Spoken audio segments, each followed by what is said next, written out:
Ndabahaye mwiriwe mwese canke mwaramutse bivanye naho muherereye banywanyi tugiye kubana ngaha kuri ACTUALITÉ Bujumbura. Turajya tubashyikiriza amakuru aremereye arabana n'umutekano, politique, ubanye n'amakungu ndetse n'ubuzima bwa munsi bw'abanyagihugu. Turi kuri uyu munsi wa gatatu w'indwi ugenekerezo rya 24 ukwezi kw'icenda 2025 aho tugiye kurabira hamwe ibikomeye ibivugwa ku gihugu cy'u Burundi. Oro tugiye kurabira hamwe urwego rw'ibihano bikomeje kugenda bifatwa bikagira ingaruka zikomeye ku gihugu cy'u Burundi. Gusabe rero ubane natwe kandi hitushonda sabone kuri uyu muyoboro mushya kugira ngo dukomeze tubana kuri iyi mbonesha kure. Ndatangira nkubwira ko ibihugu birimo Canada byasabye abaturage babyo kwirinda gukorera ingendo mu Burundi.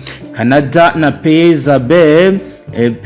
bakaba basabye abaturage babyo kwirinda kuzindukira mu gihugu cy'u Burundi. Bigaragara ko ibintu muri icyo gihugu bishobora guhinduka umwanya wari wo wose. Bikubiye mu nyandiko Minisiteri z'Ububanyi n'Amahanga z'ibihugu byombi zashyize hanze zigaragaza ko umutekano w'u Burundi muri iki gihe utifashe neza kandi ko hashobora kwaduka intambara umwanya wari wo wose.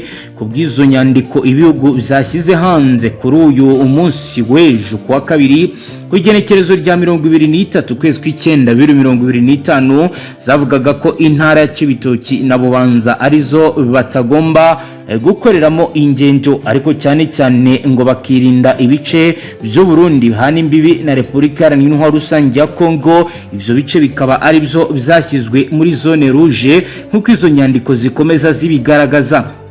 Canada na bakaba rero bavuga ko no mu gihe abanyagihugu babo baramuka bakoze izo ngendo bakwiye kujya bagenda bari menge ngo kuko ibintu bishobora kuba bibi cyane umwanya wari wo wose.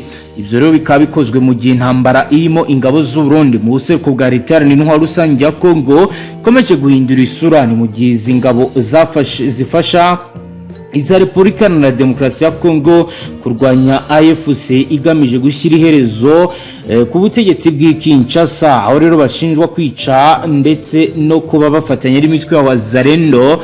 Bikaba rero bibangamira bikomeye abaturage b'abanyekongo by'umwihariko bo mu bwoko bw'abanyamurenge n'abatutsi nkuko byagiye vyibonekeza.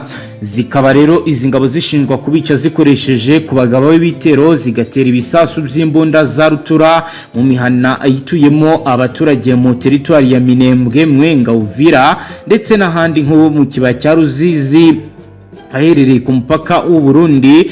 Hari nubwo rero AFC M23 yabuye u Burundi ko bugomba kuvana ingabo zabwo ku butaka bwa Repubulika Iharanira Rusange ya Kongo, ariko ibi ntibyigeze bikorwa. Ibi rero abakurikiranira hafi bibana ibyo bashingira bavuga ko isaha yari yose rugamba rushobora kuza gukomera bikarangira rugize ingaruka zikomeye ku gihugu cy'u Burundi. Ibyo rero kuri benshi bakurikiraniye biri ko bavuga ko ari ibintu byo kwitonderwa. Ni no kudusoje itushonda sabone dukomeze kubana no mu zindi nkuru tugenda tubatunganyiriza ngaha.